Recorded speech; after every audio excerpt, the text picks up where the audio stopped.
players, champion club. Melbourne wins another one. Yes, it is! Elise Perry brings up her 200 in style. Oh, Sam Kerr! She hit it sweet. Redemption for Golden State. One of the great playoff runs of all time is complete. The Warriors are NBA champions again. For all your sports news, reviews, and interviews, you listen to the Sports Desk here on SYN. Woo!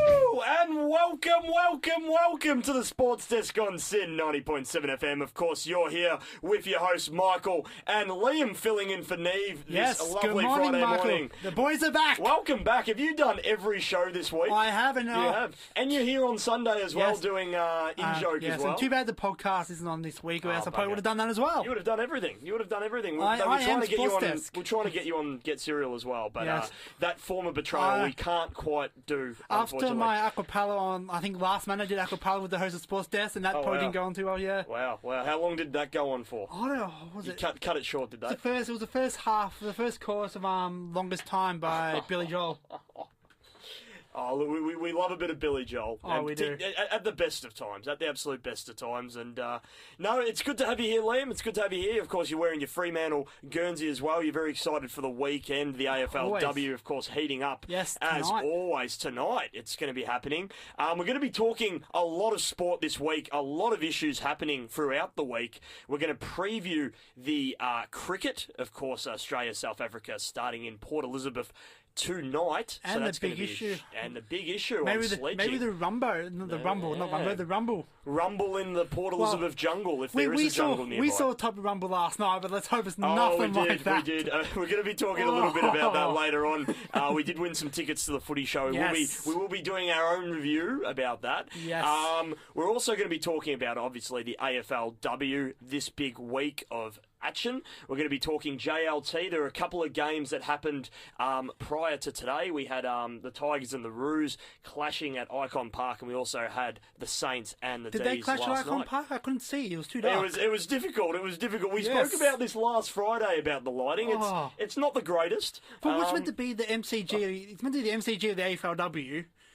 Let's get the lights on. It's not that hard. I was gonna say we're looking at some photos now of Dusty Martin getting tackled by big Brandon Pruce, the big Austrian, and it looks like the cameraman didn't have to bring their own flashlight, because it looks like that they just had this one big flash every now and again, and it kind of lights up the players, and it goes all dark again. So I think Gillen might have to look into that. But we'll be talking a lot about that. We'll also be talking a couple Gil's of a bit issues. busy trying to do He's a bit- AFLX in Hong Kong. Like, he's a bit busy. He's got priorities, that man. Now, because we were at the footy show live last night, there was another story that's been breaking Yes. about the AFL. We will be talking a little bit about that as well, about a potential mid-season draft, which is going to be quite a big thing that they're looking to do in 2019, looking to implement that. We'll be talking a little bit about the NBA, a little bit about Sydney FC coach moving into a exciting new position, which was mentioned just recently in the SYN news headlines as well. So how about And that? also, Melbourne Rebels are looking to continue the undefeated start in the Super Rugby. Maybe a good idea to leave them in and kick out the Western Force. do. And Melbourne Storm kick off their tie of the fence at the new Perth Stadium in a double header, so can't wait to talk about that. Very Let's jump straight into the Let's do AFL. it. Let's do it. The JLT on Wednesday night in the pitch black. Pitch black. This was a difficult game to see. Richmond continue on their absolute merry way against a struggling North Melbourne. How good are Richmond going? How good are they looking pre-season? I know it's only pre-season, but they are looking in. They're making a great statement. form. They're making a statement, Liam. I think the way that they saw the Western Bulldogs drop off from their premiership win in 2016, the way they went about things in 2017 was a little bit lackluster. I think what Damien Hardwick has instilled into the boys at the Richmond club, they want to be competitive this season, but they also want to go back to back, and I think that's a strong way. I think Damien Hardwick, coming from Hawthorn, would know that you need a backup season after season. And he was good. He was a part of that. He was part of Hawthorn that won the 08 flag. Correct. Out of nowhere. And he was a part of the Hawthorn drop-off in 09, so he knows Absolutely. a bit about both. So he knows a little bit about both, and he knows what it takes to be up there in success. A premiership, a part of that phenomenal Essendon side in 2000. Oh, yes. And a part of that Port Adelaide flag in 2004. So he's part of some good flag teams. He's been around a lot of success. Yes, he is a very good coach, but how good... Dustin Martin's, the talk of every... apparently they're talking about him in the International Space Station. That's how big he is. One small step for man, one giant leap for Dustin Martin. They're saying that they don't even need to have a specialised spacesuit for him to walk on Mars. They're thinking of civilising Mars in the future. I think Dustin Martin could either be from there, or he'll be very, very good in helping relations for sure. So Dustin Martin, 22 disposals, backed up another great performance from playing up in Wangaratta as well. So look, he hasn't lost anything over the pre-season. Obviously, Swanee has kept him. Kept him hydrated, very much hydrated, and also well motivated. Yes. So he's going to hit this season very hard. Dustin Martin already has. Richmond had a really good spread of goal kickers in their big win against North Melbourne. Kane Lambert showed his good form. How good's that?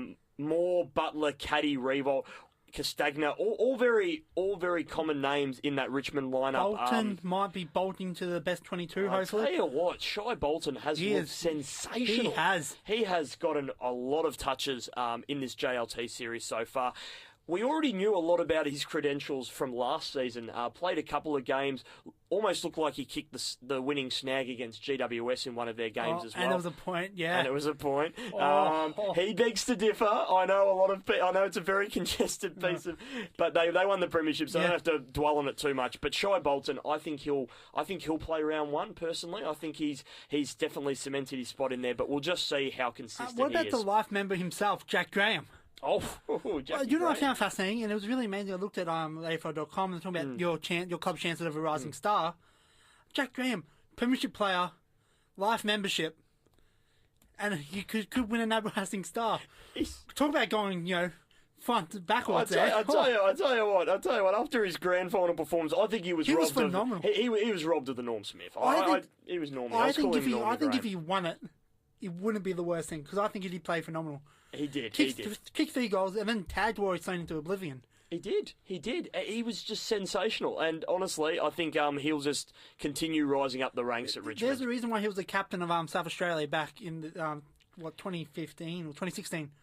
And possibly future captain of the Richmond Tigers. Absolutely correct. Another player I liked is I was critical of his first game, but Luke Davies-Uniacke. Yeah, he played really solid on the weekend. The fresh pickup from North Melbourne. Yes. Of course, they had a very high draft pick in last year's draft, and he's looking the goods. He's looking really tough around the ball, and he's getting plenty of it as well. So he's built like a brick house. So he's like a big lad. He's a big boy. Now let's go to Thursday. So yesterday, we didn't watch this game because we were at the not. footy show. But Clayton Oliver, absolute fantastic there. Isn't he great? Kicked 2 goals. Got plenty of the footy, got 27 touches, so would have got 3 votes in the Brownlow. Definitely would have. Not often a player wins the best and fairest in his second season, and I think that was probably one of the most untalked about things of last season. I think so. Second year, won the best and fairest, looking to probably be an absolute superstar for the Melbourne Football Club. I certainly think so. With likes of Petrarca, Brayshaw, if he stays fit, Hogan. Who else is there? And you probably got Lever as well. They're looking the goods, Melbourne. Viney's just he's going to be one of the best captains in the AFL in the coming years. But they are looking pretty good, the Melbourne Demons. They are looking very good indeed. And the Saints, however, they did show a couple of good signs. Yes, they got in front. Sebastian Ross, believe it or not, he is Joe Watson's cousin, I'm pretty sure. Doesn't take the same pre-game ritual as Joe Watson does. He doesn't take the same pre-game ritual. No. He's very superstitious, the old Sebastian Ross. So he does the cooking by the book. Blake Acres as well played very, very well, 28 disposals. And Shane Savage, one thing that certainly is a big positive for the Saints, his pinpoint accuracy, his kicking, and certainly his hitting up of targets has been a much talked about part of the AFLX and also the JLT series. So he's played well, but unfortunately not a lot of kind of accurate contributors around the board. St Kilda have looked very inaccurate, not hitting targets, not having fluent ball movement. That is going to be a big struggle for them. If they can overcome that in this season, I think they'll do well.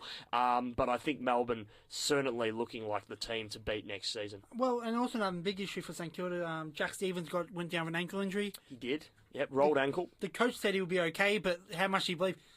Like, that's probably Richo's a positive man, he'll be all right, the old, he'll be fine, look, I think it was a rolled right ankle, so obviously iced off, wasn't wrist, but let's hope for his sake he can, because he's a phenomenal player.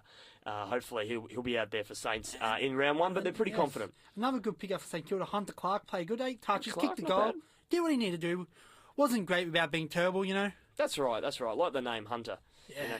He's a hunter and gatherer. He's a hunter and collector. No, he does very well. Michael Hibbert as well, played pretty well, 23 disposals. Always hurts when I say Michael Hibbert because I would have loved him to be at my old club, the Dons. I still love my theory about that. The reason why he left Essendon was they all got together like, oh yeah, we're all going to leave, and then he's the only one that left. Yeah, that's right. Everyone else chickened out last minute. He was. They changed the locks of the club. Unfortunately, he was just kept out. Well, he paid dividends, winning All Australian for Melbourne. Did very, very well. Yes. And started his season late. So no, Michael Hibbert will be another great pickup for them this season, and he'll continue to play well. Talking about great pickups, Jake Lever played again on the weekend, backed up his good performance in the first week of the JLT, 17 disposals, and how about those marks? He's going to look very influential off the half-back line for Melbourne that's what this he's season. known for. And that is indeed. So Melbourne ended up winning that one quite easily in the end. So they've had a perfect pre-season, and they'll be hard to beat in round one against Geelong. Yes, I think it'll be a good game actually. I think it would be a very good game. So we've got some few of the other games. So we've got to start off we've with got some GWS and Sydney are playing tonight. They are tonight. And Deledio and Toby Green are both back, which is very, very exciting. Great players. Toby Green recently just signed a big contract of 6 years, which we rarely see these days. Of course, when Buddy Franklin signed his big, was it 7-year contract? 9-year contract. 9-year contract. Yeah, he'll be an old man by the time he finishes. They'll have to will him out, I think. And then you had, Fife and Martin both signing big deals at the end of last year. So potentially right now, they're starting to become quite a big thing, and, it probably will see Toby Green be a one-club player. It's definitely the fear of free agency, though. I think next year they're going to try to lock away Josh Cully, but I think it's a bit of a guess yet, but I think it might be kind of they know it's a bit of a given that Cully will probably leave at the end of next year. You reckon? Yeah, there were a lot of comparisons with him and Chris Judd, but then saying that no one really knew Chris Judd was leaving until he left. Yeah, that's very true. But these days, everyone knows he's gone. So Sinclair and Naismith aren't playing.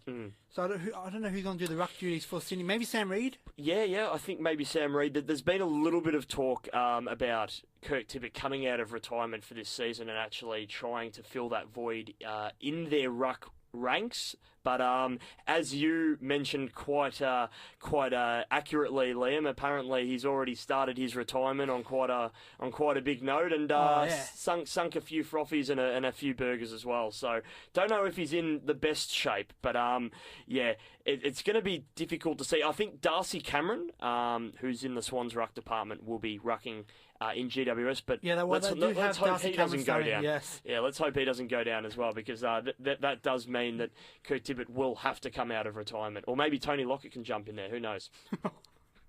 He's looking very fit. I don't know. He's looking very fit. So that'll be an interesting game. On the other side of the ledger, a couple of notable absentees for the Greater Western Sydney Giants. Ryan Griffin's not going to be playing this one, and Tom Scully and Rory Lobb as well. So doesn't look like they're going to be playing. But I think they're getting Lobby up for round one. Lobby for round one. He's going to take the full-time ruck position, which I think he should be playing. I think that's the one that probably so. I think that cost GWS the most in the last 2 years. Correct. Was I think they were too tall up forward. And having Cameron and Patton. That's right. Which I think is phenomenal. I hope they don't do what Stanley Freo did last year and it really did my head in. Was they have the two tall forwards and they both played up the ground at the same time. Yeah, you can't do that. You can't do that. Back. Always have one back. Not only that, but with Shane Mumford retiring, it just kind of opens up the door now, and Rory Lobb can assume that number one position, Definitely. and I think he'll do it very well. He does ruck very well around the ground when he does get an opportunity. We move to Saturday, where Collingwood are up against Western Bulldogs at Ted Summerton Reserve in Maui. Maui. So that'll be classic. Jordan De Goey won't be playing this one. Daniel Wells, still under a bit of an injury cloud. They're pretty confident he will be able to get up for round 1. So Elliott and Greenwood as well. Yep. But Darcy Moore, I think he's back. Yeah, Darcy Moore's back. He is certainly back, which is good in the back pocket. It's a bit of a different back pocket plumber. I don't get why Collingwood looking for a big tall forward, looking at Hawkins and Lynch, where they already have a nice key forward that they can. Do a Danaher. I think Moore reminds me a bit of Danaher. Someone who took a while to develop. Yep. Around the same time. All he has to do is get a disgusting mustache and he'll be fine.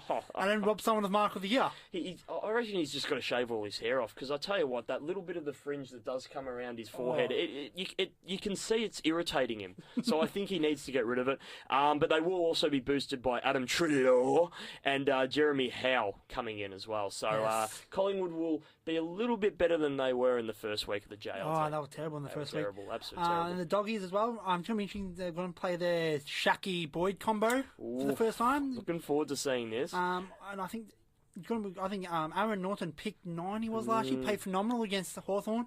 In saying this, they've brought Tory Dixon in to the squad, but they've left Tom Boyd on the emergency list. So I'm not too sure what's happening here. Is. Maybe they're saving the fans and the AFL world until round 1, the highly anticipated Boyd and Shaki combination. Maybe they're just teasing us a little bit. Maybe they're just waiting. But who knows? He could play. Tom Boyd has looked pretty good this pre-season, so hopefully he has a more consistent season this year after his incredible grand final.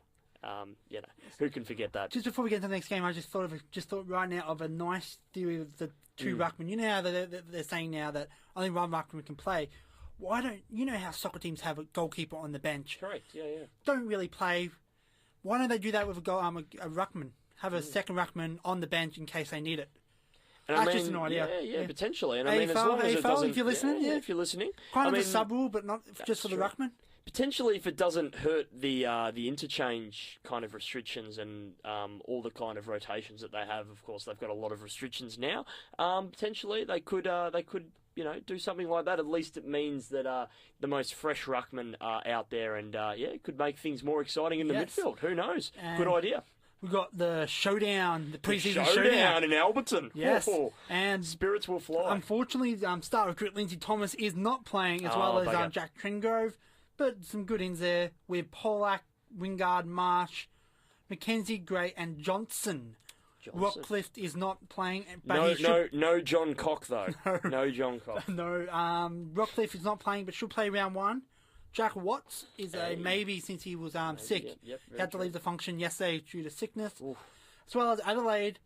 Again, without Crouch, Smith, of course, and Walker. But Douglas, Hardwood, Betts, Sloan, Hardigan, and Talia are in, which are pretty handy in if you ask me. By the sound of it. Let's go down to the Hawthorn game. Shields out with a bit of an injury, but Frawley, Glass, and Cousins are in, and that's not Ben Cousins, by the way. I was about to say, wow. Good to see him returning. Carlton's got Wiedering back in, and stuffed up his last name. Is it Yeah, Mr. Seaton. Petreski Seaton. Petreski Seaton's in, yes. Petreski Seaton, yeah. It takes us a couple of goes there, but we'll get better at it when he starts getting a lot more Brownlow votes, for sure. So this is a weird question, and I've heard a lot of hype about Charlie Curnow. What does he do? Is he a midfielder or a forward? I feel like he's a very tall midfielder who can push up forward, kick some snags, but he's a strong player. So I'd like to see him play more in the midfield. I think his brother is more of a tagger. So his brother's like 4'2". So but I tell you what, Charlie Curnow can kick a lot of goals. So he kicked 20 last year. So I'd probably say he could play his best footy on the wing. Push up forward. We'll go down to Sunday now. We have the Bombers, Dons playing Geelong. Yeah, I'm very excited about this. Taylor's in, Dangerfield, and Starwood are in. No Ablett yet. But Ablett's hamstring's fine, apparently. Wink, wink. Nudge, nudge. The only problem is he's going into round 1 not having played the back end of last season and no pre-season. And no pre-season games this season. So I don't know. I mean, champions quite often, if they're underdone, they still perform pretty well. But it'd be interesting to see how Gaz plays because They don't want an injury early on in the season for him. You wouldn't want to risk such a valuable player. Such an old player as well. Such an really. old player. Yeah, he's an Lockie ageless Henderson's wonder. as well, and I think Scott Solder both going to risky the miss round one. That's well, right. Lockie Henderson's pretty much a certain to miss round one, so it's going to be interesting to see how Geelong hold up. And you take us through your mob. Yeah, so Cale Hooker comes back into the side. Jimmy Stewart, very, very good player. David Myers as well, and Tommy Bell Chambers. So, and how could I possibly forget Michael Hurley as well? Had a bit of a wrist injury at during one of the intra-club games, but he's looking strong now. All coming into the side, so should be a lot better than our dismal performance against the Tigers. I see someone there as Ruck Rover, a bit of a Jay Stringer there, so they're keeping the midfield thing going. Stringer, yeah, well, apparently so. I mean, they'll probably play him midfield throughout the JLT. He got rid of that horrendous hairdo, so I think he should be fine. Oh, they did. He Yes. did. Did he dye it back to? No, he just shaved it. He goes, Just wow, shaved it. I don't want to look like a wanker. Yep, that's a very fair call. I hope he dyes it back yes. to jet black or something different. Rosio Fantasia's out, unfortunately. Yeah, difficult. Unfortunately for BT, no Stringer Fantasia combo. Unfortunately, not if BT is heading to the stadium on the weekend. But no, Orazio won't be playing round one. It's confirmed. He's undergone a bit of surgery, but hopefully he'll be back as soon as possible because we do want to see that combination. Then we go from Gold Coast and Brisbane. Oh, what an actual! Everyone loves this game. Oh, this is the Q clash. This is a very crucial clash. But a nice. Well, they haven't announced the teams yet, but good innings for the Gold Coast considering how well they played against Geelong last week. Barlow, Spencer, Williams, Swallow, and skipper Stephen May. Stephen May all in would be a nice, but go down to the Brisbane Lions with Zorko and Hodgie are in. Hodgie's in. That's incredible. It'll be good that he's playing his first game for the Brisbane Lions, particularly against the rival club, which hopefully he'll scuffle up a little bit. Just make his presence known. He's got a new rival now. It's no longer Geelong. It's now the Gold Coast. So he's got to shift his attention to that. Yes, and we'll go down to the last game of the JLT, so the last game before the season starts. Fremantle Dockers will be playing West Coast for the second time in 2 weeks after playing the practice game last week. Bradley Hill's out with a quad injury, so he's going to struggle in round one. Giro's been omitted, and Bradley Gray is also out with an injury. Absentees for Freo Banal, unfortunately. Oh, the Brownlow medalists in waiting. No. Gee whiz. It's just a matter of time. And the both Hill brothers, as well as now West Coast. Family function. Yes, good and bad news there for West Coast. With Nananui missing, but he's playing for East Perth. Yep, he's looking like he'll line up for round one, which I think the whole AFL world, they want to see that. According to Chris Judd, he's going to be black better than ever. Yes. One of his unfortunate tweets, Juddy. Of course, he didn't mean it to come out like that. And he took it like a champ. But he did, didn't he? Yes, he took it like a champ. Yes, he said it'll be both. He'll be black and back next year. So, good on Nick Nanui there for taking it. I don't think any of that will be changing anytime soon. But no, and good Josh on Nick Kennedy, Nanui. And Josh Kennedy is struggling to play Kennedy's out round as one, well. but give Jack Darling a chance to shine.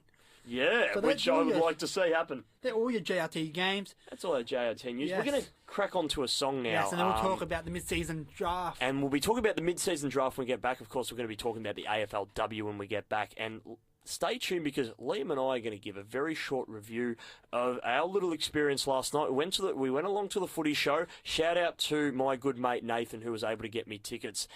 Very, very nice of him. Only met this week. Paparazzi member, very nice guy. So don't judge the paparazzi too harshly, guys, because they are very, very nice people.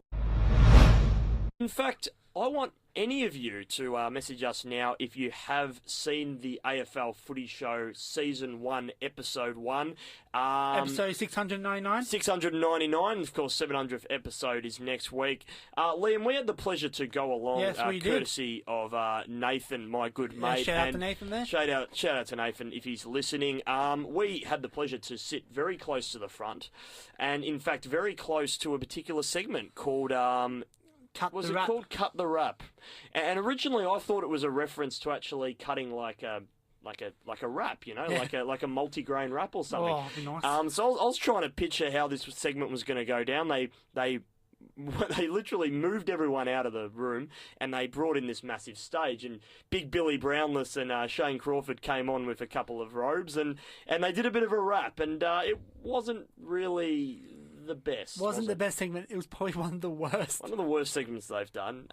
It was pretty badly rehearsed. It was pretty badly executed, and it didn't seem like they had much of an idea what they were doing, or much experience in the rapping kind of realm. Yes, and even after Australian Maguire asked the crowd, what does he think? And it was kind of a, let's not bring that next week, please. Exactly. So they've been hammered on social media about the embarrassing rap battle skit, and unfortunately it's copped a bit of fire. But look, the footy show in all, it wasn't too bad. Not too sure what kind of direction they're going in this season, but it was awesome to be there. There's a couple of AFLW players there, which was amazing. We got to have a chat to a few on the way out. Hopefully we can get them on the show. A couple of the girls from the Pies. Well, sorry, they came up to us. They're like, you guys are from the sports. They said we can put a voice to a face, and you guys look like you're they knew broadcasters. They knew me. They're like, you don't look muscly enough. They're like, you don't look. I thought you'd be musclier. Look, in all reality, as muscly as my voice may sound, look, my vocal cords are quite muscly. You could weigh several large weights on that, but unfortunately the muscles aren't quite there, Liam. As they cleverly pointed out. Yes, just threw my fiance under the bus there because first time she saw it, she's like, oh, I thought he'd be musclier. Yes. I thought I was pretty well built. So maybe a little bit too slim. Maybe I should hit up more carbs. Unfortunately, do some supplement diet. I think so. That's right. Breakfast, lunch, and dinner. But another story from the footy show is they're talking about the mid-season draft. Yes, they were, and that was very well explained by Eddie Maguire, someone who is, of course, on top of all these issues. So the mid-season draft would practically mean that June would be footyless. Which is also now a terrible idea. Which I think, if you're going to have any kind of curtain raisers, odds kicking, drills, whatever, you do it in that period of time. So I don't think a month. I think 2 weeks. 2 weeks might be 2 weeks. Yeah, because there wouldn't be many trades going on. No, there wouldn't be. You would think that, and I think the reason for the mid-season draft, a little bit similar to the NBA, is any kind of speculation about players who weren't really comfortable with their contracts at the start of the season can seek any kind of trade in that period. Also, if there's any players on a team, let's say ruck divisions, they use Sydney as a prime example, lost both of their headline ruckmen.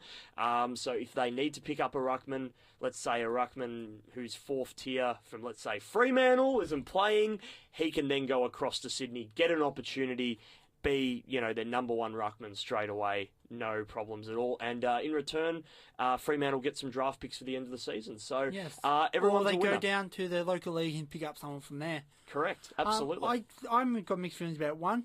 It's kind of like for ages is not a perfect working system. It's strong clubs become stronger. Yep, that's right. I know it's taken a while to look at, but you look at clubs like St Kilda and North Melbourne, two prime examples of players that just don't want to go to North Melbourne or St Kilda.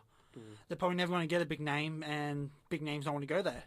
That's right. And it's going to be the same with the mid-season trade now, where it's going to be a player who thinks they deserve a premiership, and I always hate that. I hate players who want to leave to win a flag or think they deserve a flag, but they leave a club not for no reason, just because they want a flag. That's a very fair point. Your team could be really struggling after having big expectations from the season. You're midway through the season, you see your team's doing well. You see some of your teammates that you played the TAC Cup with really enjoying their footy. They're probably luring you over to come, and as a result, you go to a club that's already having success, and you just add to that success. You make them an unstoppable force in the competition.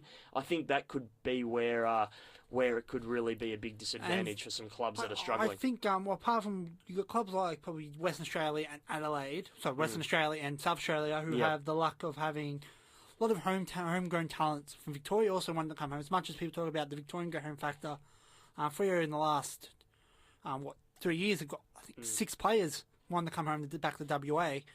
And so even for that, it's going to be not going to be good look for the game. No, probably not. McLaughlin's not a fan of one club players. He constantly says how much he wants to see players move around all the time. A lot of us are still very old fashioned. We like to see the one club players. Yeah, I like the one club player. Yeah, but equally, for players not getting an opportunity at one club, I do agree. I agree with players. My best example is Alex Savani, who's now in the leadership group at Carlton. I think he wasted his career at Fremantle, always being the third tall backman who never. And I thought he would be in the best 22 of any other team he played at. Yeah. So I do agree with something like that. If you need a backman, you go to something like Fremantle. You got an Alex Savani, easy as you like. But it's going to be someone like, just say, Tom Lynch at the moment, who's out of contract with Gold Coast. Gold Coast, and last, haven't won a game. Richmond's first. Oh, I want to win a flag. Head over to Richmond. And I don't. Starting to think for a lot of players, flags aren't as much as they used to be. Yeah, probably the meaning has kind of been you play like Shane Crawford in 08, played 300 odd games for Hawthorn, champion, Brownlow medalist, captain, wins the flag. Means a lot now. Players, good example is probably last season in the NBA with Kevin Durant. Like, what does that championship mean to Kevin Durant? Exactly. He played a whole one the year before. Played a whole 80 games there for Golden State. It wasn't as big.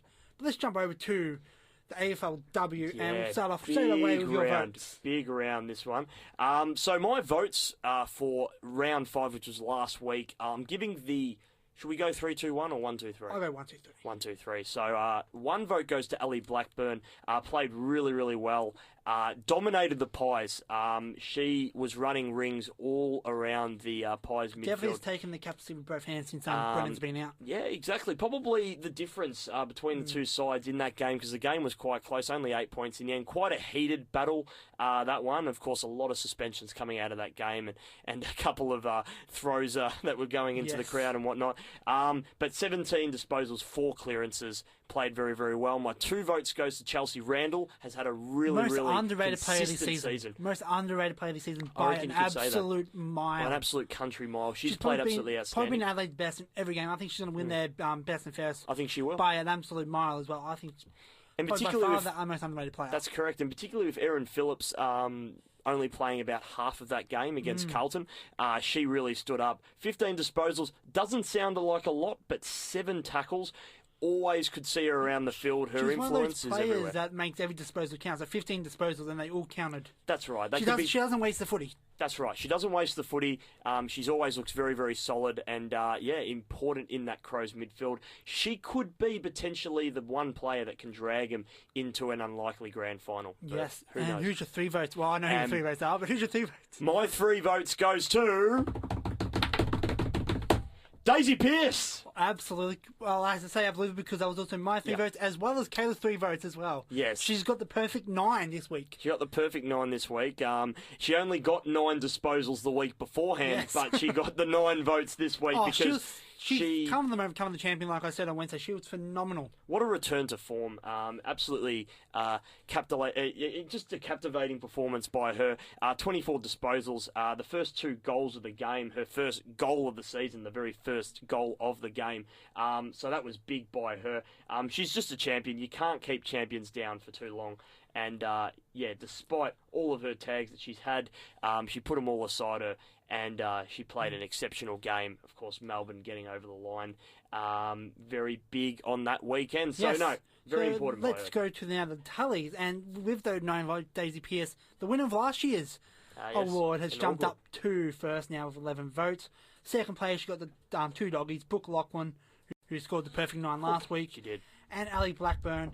And in 4th place, you got Dana Hooker and Erin Phillips. Yes, correct. So we'll be following that very, very closely to see next 2 weeks, who is our second season of the AFLW's prestigious sports desk best and fairest. And let's see if we will probably give the club a call, see if we can get an interview with one of these players, hopefully. Now, talking about absolute superstars, Adelaide co-captain Erin Phillips has been named for the crucial game tonight against Fremantle. Of course, Adelaide up against Fremantle in Darwin. So another interstate game in the Northern Territory, which is great. Bringing footy to the Northern Territory is which is what we like to see. So the Crows are still an outside chance to make the grand final. The Dockers have made 2 changes. Liam, take us through those. Yes, one, the Maguire is out. Yes, unfortunately, because she's an absolute champion. Also, she's also admitted with Belinda Smith, and they have brought in Taylor Bresland and Tia Hayes, very talented midfielder as well. So, be an interesting clash, this one. Who are you going to be tipping for this one, Lee? Oh, I don't know. You going to tip your old side? The umpires. You going to tip the umpires for Always this one? The umpires. The umpires will be carrying purple flags, which is great, the goal umpires, as a part of International Women's Day that happened yesterday. I'm not going to lie, it was very poorly explained on the footy show. Very, very poorly explained. In fact, footy was rarely a topic last night as well. It's really a topic on the footy show, really. Exactly. But, it would have been nicer if that was covered more comprehensively. We moved to Saturday, where Brisbane Lions are up against Collingwood down at Moreton Bay. Now, this is going to be an interesting game because both, obviously, Brisbane are looking to cement a spot either first or second on the ladder to get into the grand final. And Collingwood, on the other hand, last on the ladder. Just trying to show that they've got something to play for. They have been better. They have been better the last couple of weeks. But Steph Chiocci, after that, it looked like a crude hit if you slow it down, but she was going for the ball, so doesn't get too much time on the sidelines. I do think it's a bit stiff considering Darcy's kick to the private parts in round 1 only got 2 weeks, that's and what this. I thought. I thought it was a stiff suspension. That's what I thought as well. Conway's in, which is a big in for the Brisbane Lions. I think that was great. I mean, I was disappointed to see she missed out last week after her Rising Star nominee. Yes. Nomination, should I say. So, yeah, disappointing to see her not playing last week, but it's good to see her back, and hopefully Brisbane will be winning this one. The biggest disappointment I have for this game is that Collingwood for Brisbane's not playing against Collingwood. Why not? It's unbelievable. Now we go to Greater Western Sydney, Yes. where they're up against the Doggies. This Of is course, a the big game. Doggies are looking the absolute goods. However, they did have a bit of a scare last week with getting so close against Collingwood. But the Greater Western Sydney Giants have been the talk of the town. Well, I've said this Monday and I've said this Wednesday, and I want to say it today. Giants will be kicking themselves if they don't make the grand final. They should have defeated Melbourne in round 1. They should have. They played terrible against Carlton. They played great against Collingwood, and they should have defeated Adelaide in round 4. And they easily got over the Freo in round 5, and they should be exactly where the Doggies are with one loss. So, and they're also a great chance to make the grand final, especially if they can get over the Doggies in Canberra. But if the Doggies get over the Giants, it's pretty much a grand final berth for the Doggies. Absolutely. Something that took the men's 52 years to do. There Took you them a go. while. Only taken 2 for the Doggies. So, hopefully, best of luck to them. Only one change for the Only one the game. change. Bailey out with Berry in. Brennan, who said that she might want to play this game, is not, which I think is a fantastic decision. If she is fit, play her for the grand final, or That's right. if they end up losing this game, play her against Melbourne in that must-win game next week. Exactly. Let's go down to the final game of the round, talking about Melbourne. Carlton, they are all sorts. In all sorts. They're Yes. struggling at the moment. 4 outs as well. Without their inspirational skipper, Hicks. it's looking difficult for them. Hicks, Brazil, and Arnell are all injured, and Webb was rested, and Arnell's been fantastic since she went back against the Doggies. Kicked, the only scorer against Doggies in that absolute thrashing. You go down to Melbourne with Bianca Jacobson. Big injury there for the Demons. Yeah. She's been solid across half back. Hopefully, I've got. Oh, so who did you have in the last game? The Doggies Giants. We forgot to say that. Doggies Giants. I think I have the Doggies, Yeah, but same. only just because I reckon GWS will come hard. This one's big. Melbourne needs to win to keep it alive, as well as Brisbane, especially if Collingwood can get up against Brisbane. It is an absolute must-win for Melbourne. Certainly is. To pretty much get them a grand final spot. They did miss out last year, pretty much losing 2 games in a row like they did. Same thing. I've got Demons by a lot here. Carlton's just... Yeah. They're in all sorts. They are absolutely terrible. Despite what they said on the footy show saying they're all good. We know football language. We're smart enough to know. They're very well media trained, Yes. Liam, these days. And I honestly think the Vestio Taylor thing has been a very disappointing because Carlton just can't score. It has been because they just haven't been able to get the ball up to the forward line. Yeah, and both of them should be the high goal kicker. They should be. I still don't know how Taylor Harris made all the Australian squad last year. She looked clunky monks, but she really hasn't set the word alight in any game she's played. Don't hurt me, Taylor, please. I know you're a scary, scary person. But I don't think Carlton are good enough. And they're playing at Icon Park. So hopefully, it's twilight, so the lights might not be an issue that game. May not be a huge issue as well. So that's the round for the AFLW round 6, of course, kicking off tonight. Make sure you stay tuned with that. We're going to head to a song, but before we do, we're going to quickly mention some developing news that's currently happening. News. Well, it's current. Well, we feel like it may not be over, but it could spark a whole amount of revelations with a potential allegation happening just recently with a player claiming that she was sexually harassed by an opponent during a game. Now, this is the first time this has ever happened in the AFLW that we're aware of, that's ever been brought to light. The it's unclear whether there was any witnesses to the alleged incident that could back up any players' versions. But sources say the Adelaide player believes her GWS opponent had crossed the line with a combination of lewd words and touching on the backside, which is very inappropriate. Let's kick things off right now. And so Game 2 of the NBL Finals is going to be taking place in Perth. Now, could Adelaide join Melbourne, or could we get a Game 3, Lamb? That is the question. It's going to be very interesting. With last year's actually grand finalists, where Perth got an easy 3-0 victory over Adelaide. It's going to be tough. It's going to be very, Can very Adelaide win over there in the furnace? I think they call it the furnace. Also, Graham Arnold, so the Sydney FC coach, is now going to be the coach of the Socceroos, where Brett Van Margik finishes his 2018 World Cup campaign. So it'd be very awkward if the Socceroos win and they just give him the boot. If we win something as big as the World Cup, surely they can't let that guy go. But I know Australia. I think ever since I can't remember the last coach, the one Postecoglou. No, the one before that. Oh, yeah, now you're getting me to think. Yeah, not Muscat. No. Ever since he left, they've been going for like an Australian technique with their coaches. But it's very interesting indeed. No, I think he'll do very well. He'll instill a good culture in the Socceroos, and of course, being such a important coach for Sydney FC, who practically can't be defeated at the moment. He's probably even though they lost last week. Even though they lost last week, which is just incredible because it doesn't happen too often. You've got to pinch yourself every time it happens. Yes, you've got to buy the paper every time it happens. I see it, but I don't believe it. I see it, but I don't believe it. You know, Sydney FC, they've got an incredible record. But yeah, they've got a very good culture up there. Hopefully that culture will be instilled when he comes in, but hopefully there's a bit of a culture already there with our World Cup campaign. Best of luck to the Socceroos. Now, the Melbourne Rebels will take on the Brumbies today, and can the Melbourne Rebels remain undefeated? Well, that's the big question. This is their best start to a season since they entered, I think, 2011.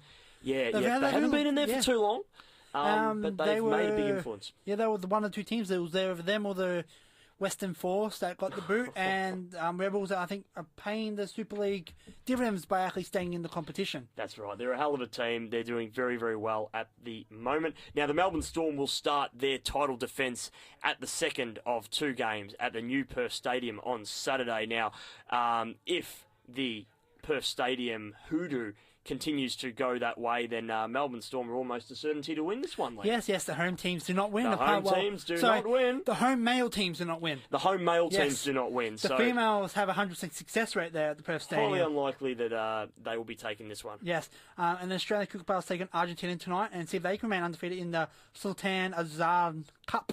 Oh, yes. Very nice. It's going to be a big game as well because Malaysia plays England. And they're both a point away from Argentina, see who plays them off in the finals. And as if people do know, Australia played Argentina in the World Club Championship only a few weeks ago, and they won a good, close 2-1 victory.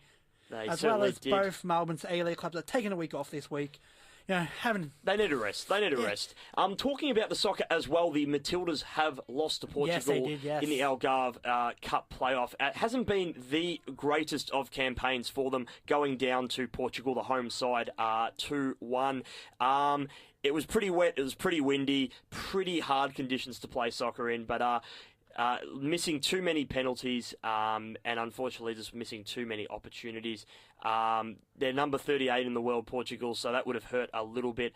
But yeah, if you're playing against the host nation, it's usually quite difficult. And finally, before we sign off, South Africa versus Australia in the cricket is happening tonight. Yes. This is going to be a huge test in Port Elizabeth. David Warner saying during the week that Quinton de Kock made vile remarks about his wife. This has been highly spoken about. Were there comments before that on the field? Of course, Australia playing quite a tough way, including the way they go about things with their sledging. Yes, before I go, David Warner, mate, sticks and stones make break my bones, but words will never hurt me, mate. Yep, so David Warner, he did cop a big fine, approximately around $13,000, $13,500, should I say, 3 demerit points and a fair whack of reputation damage as well in the Australian public. So 75% of his game fee is taken away, but he does get to play this test. He isn't suspended, which is always good. Quinton de Kock got a a small degree as well for saying his comments. Of course, whenever it's captured on camera, it will come under the spotlight. Definitely. It was captured when they were walking off the field on day 4. So, look, we don't like to see this in the game, particularly when it goes off the ground. Both teams are very amicable off the ground, so seeing something like this is a little bit surprising. But there's obviously, first game of a big series. There's going to be a lot of tension out there. You want to start off well. Kind of takes away a little bit of how well Australia plays. Very disappointing, but let's hope we can get 2 for 2 in a 4-game series, which is odd. It's a little bit odd. Very odd. A little bit odd. Cricket's always an odd number series type of thing. Certainly is. Yes, that's all the time for we have to take. Thank you for having me here today. It's a pleasure to be back. I hope I did good for Neve. I hope I filled in for her well. Oh, you did. You did. You did very, very well today. I'll be back on Monday because I'm the man that never sleeps. This is the Sport Desk on SYN 90.7.